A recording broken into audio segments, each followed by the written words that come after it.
Hello my fellow full of the samurai players, Zaript here again with the second game from a second group stage of Aggony 1v1 Championship of 2012, and this is a game between Aggony PrussianPrince and Seattle Steel Greenstar on a slumbering settlement. In the first game on Chugoku River, PrussianPrince won using a very well executed melee rush with very strong cavalry contingent. His cavalry wrecked faces. So let's see what he will take on this map. And slumbering settlement is quite okay for rush as well, but it's more flat, and dodgers are a little bit awkwardly positioned here. Because of these dodgers and because of these little villages, there is not much space, so you have to go through this choke point. Okay, now let's take a look at PrussianPrince's composition. He has 3 black tortoise force, 4 black tortoise force, 1 white bears, and another 5 black tortoise force, and 2 white bears unit. He's generally some mix between gun and bushido. His cavalry is 2 Shogun guard cavalry with 6 chevrons, and I believe 6 Yariki with 7 chevrons each. So 6 cavalry units and 7 line units. That's all for him. And for Greenstar, as we can see, yep, it's clearly a line spam. And let's see. I will not stop it. Man, allow me not to to call all of his units. We will see them after the game. Let's just say there is a there is a lot of them. He has some spear levies. He has some matchlock catch incorporated in his build. And the idea is probably to let first line eat cavalry charge if it happens, and then even this matchlock can actually get rid of single cavalry unit while he is trying staying in melee, tangle tap in the melee. Overall, very scary build from Seattle Steel. Some white bear, some white tiger force as mid shield. So, PrussianPrince have to be super effective with his cavalry if he wants to win it, because each of his cavalry units cost at least 1,000 coco. It's 1,000 and 30 coco, I believe. Okay, now let's take a look at how it goes.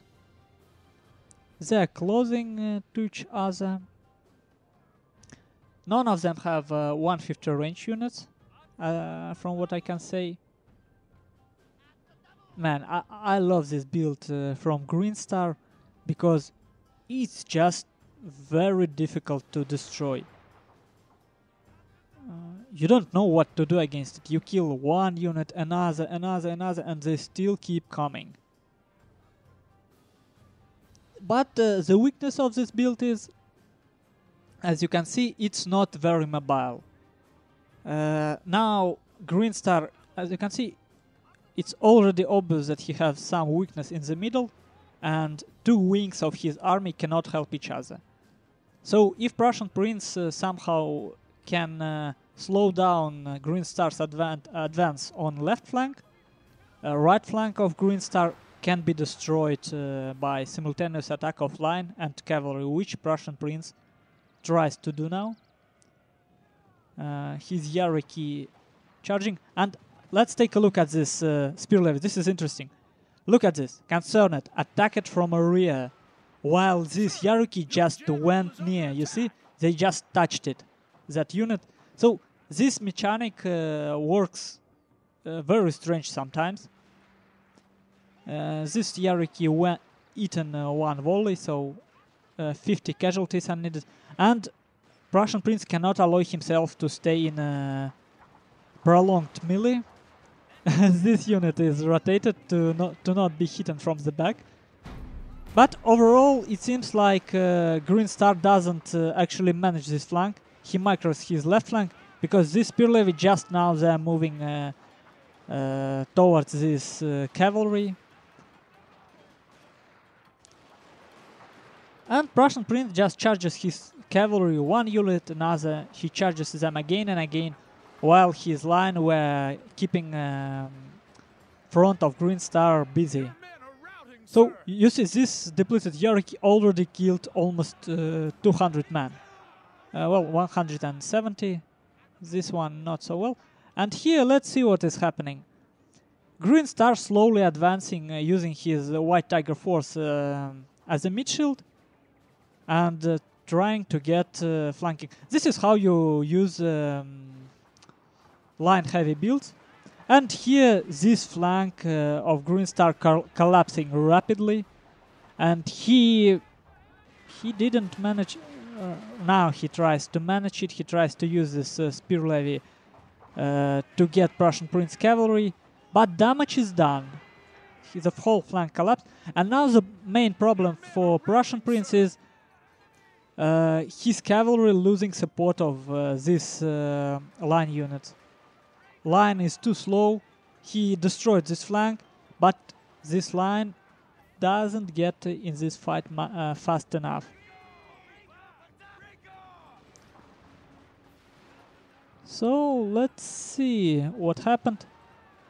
Greenstar doing the right thing. He doesn't forget to advance his line because this flank is lost for him, and if he does not win this flank, it's over for him. And now interesting happens. Just by falling back, Greenstar getting a better position.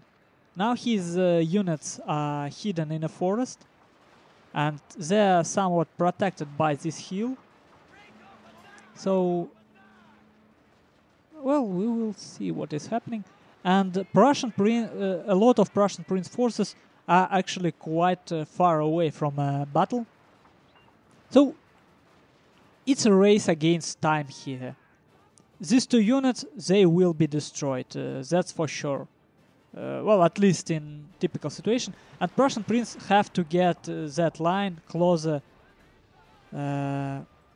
before Greenstar managed to get a good defensive position here. So they're just moving their forces. And you see, this hill somewhat protects Greenstar's this White Tiger force, because this line unit cannot attack yet. But this hill would be good if Prussian Prince used his cavalry to get here from this hill and charge it from the flank.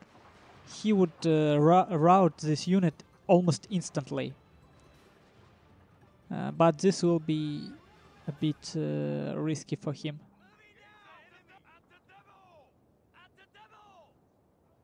So at this point, this looks very grim for Greenstar,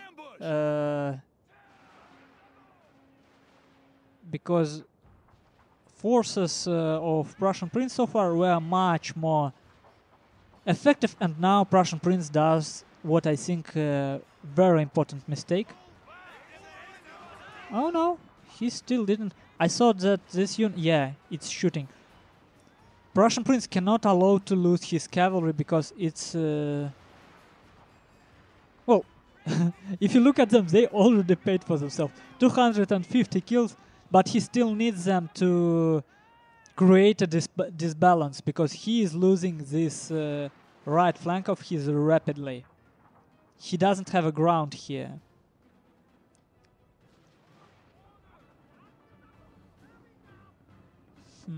This cavalry, it's 200 kills. 300 kills on this hierarchy. That's sick, that's absolutely sick stats. And now, but you see again, because of this village, because of this forest, because of this hill, part of Prussian Prince forces are out of the fight. Two two of his strongest line units, two of his white bears are out of the fight yet. This black tortoise too, and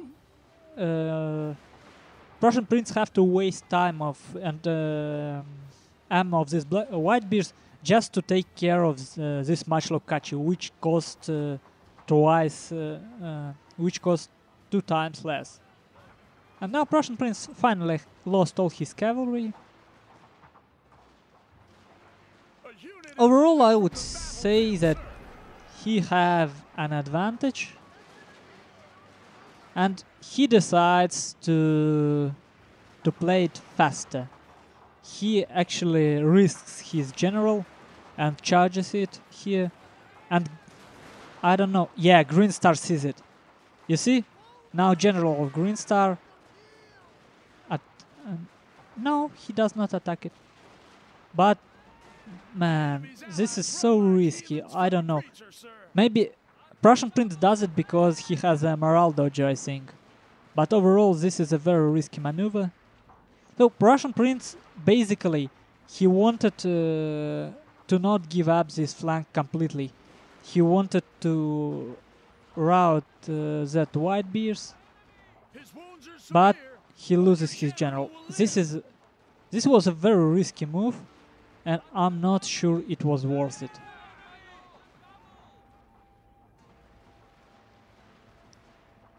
And now, this is actually kind of fight where you starting to get out of armor. And I don't know what retainers they have, but Prussian Prince certainly doesn't have an armor point in a gun tree. He had a Bushido gem. So we will see.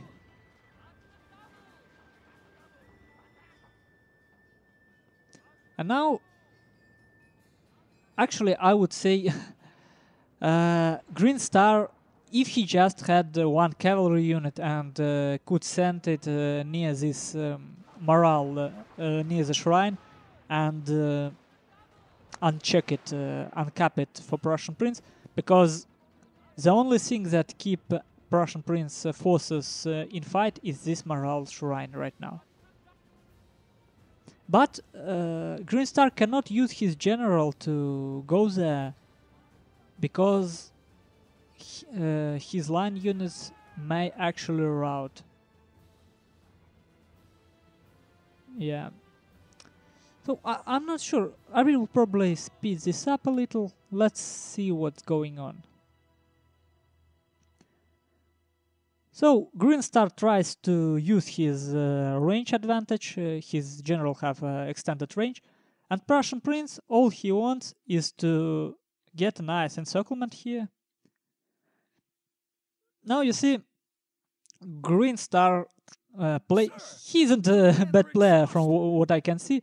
Now he tries to use his general to make this black tortoise rout. And okay, engagement starts. 3 units of Greenstar, 2 white bears, and 1 white tiger force. Okay, that happened. Now Prussian Prince have no ammo on one of his units, and it routs. Another one routs, as well as this white bears of Greenstar. So it's 3-on-3 situation with general alive on Greenstar camp. Let's see.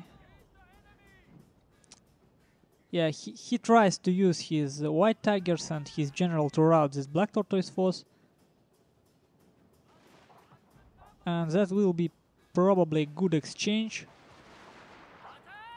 Yeah, he manages that. So now it's 2-on-3 situation. And 1 more unit left without armor for Prussian Prince. This black tortoise force, and only these white bears can shoot. Man, this is scary. I would say that in this situation Greenstar have an advantage, but I don't know. Did he probably inflicted attack order here because his Whitebeards moved farther away. And man, this is, oh my god, this Whitebeard's routing. If he just pulled back, if this unit pulled back and this Black Tortoise force was routed by a general and these White Tigers, this would have been over for Prussian Prince. I believe that... oh man. And now this general with a rally, and when rally goes off, this general will rout. Yeah, this is over. This is completely over for Greenstar. And what does he do? He tries to run away and uncap Morale Dojo. I'm not sure if it will work out for him or not.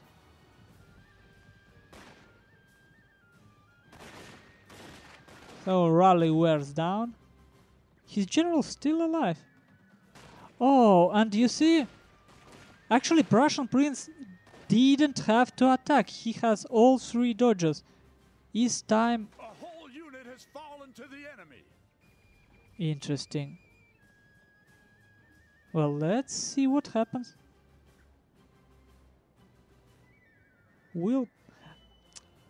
Unfortunately, we don't have a timer, so I don't know how long Prussian Prince had these 2 dodges. Well, let's speed it up a little.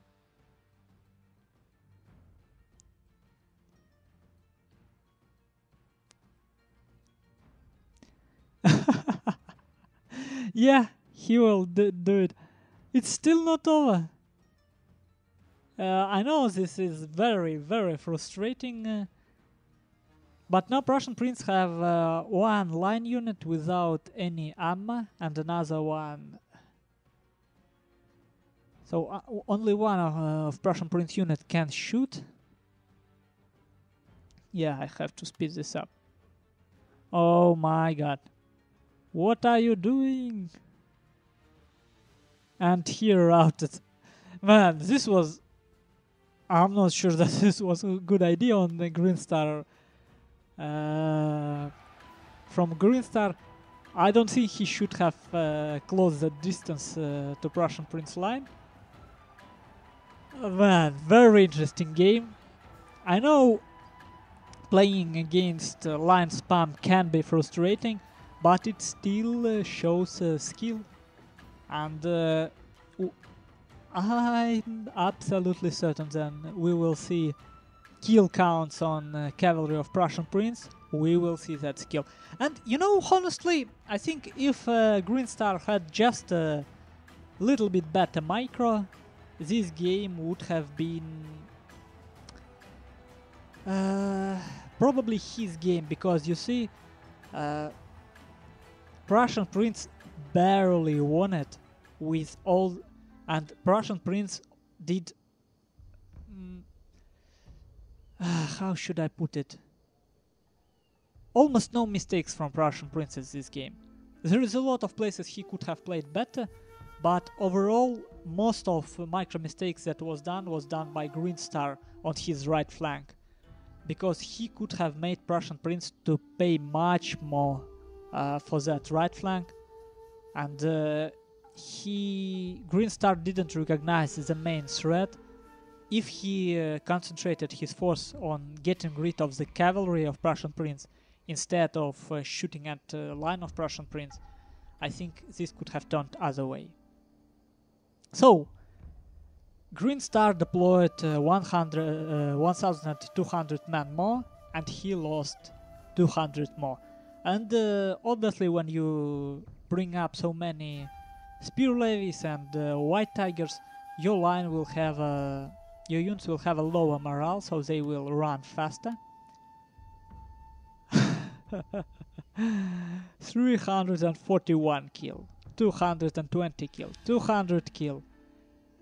So these 3 units of cavalry killed how much? 5, 6, 750 men on 3 units.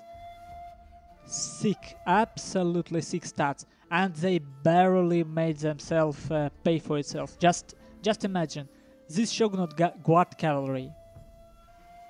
It cost 1,500 koku, right? So to pay for itself, it has to kill 2 units of Black Tortoise Force, for example, and that would barely pay for itself. And 2 units of Black Tortoise Force is 300 men. So considering how many it routed, it barely paid for itself. And this is the thing with the line heavy builds. You kill and kill and kill, but they are so cheap that to stay cost effective, you really have to kill hundreds on each of your expensive units. White bears. Well, let's see what Greenstar actually brought on a field. 1, 2, 3 White Tiger Force as a mid-shield units on the front. He brought this one actually routed without even fighting. Oh no, it didn't kill. But you see, these White Tigers managed to kill quite a lot, which is very surprising. He had 5 White Bear Infantry, all vanilla, look at this. He had 2 Spear Levies, he had 4 Matchlock Kachi, and 5 Black Tortoise Force. So 10 Black Bears. 10 Black Bears and a lot of these mid-shield units. I think this is a very interesting build. I like it very much, but I'm not sure that... Oh, I can see. You see, I'm not sure that with such a build, gun general is a very good idea. Because, I mean, you have an armor retainer, right? The main problem with such a build isn't an armor, isn't shooting stats. The main problem is morale. So I would say full command gen would be much better for this build. And what else is, you can actually use naval bombardment if you go full on command tree. You can use naval bombardment to close up to 150 range units of your opponent, because your main problem will be allied build with cavalry. Some 150s with some cavalry. That would be very tough fight for you. Okay then. So 2-0, PrussianPrince wins his first match of a group stage, and we will see how much of a fight I can put up against 2 of these players. And they both showed quite an interesting games. Man, I love these games. I just can't wait to play them. And I will cast that too. And thank you for watching. I hope to see you again on my channel.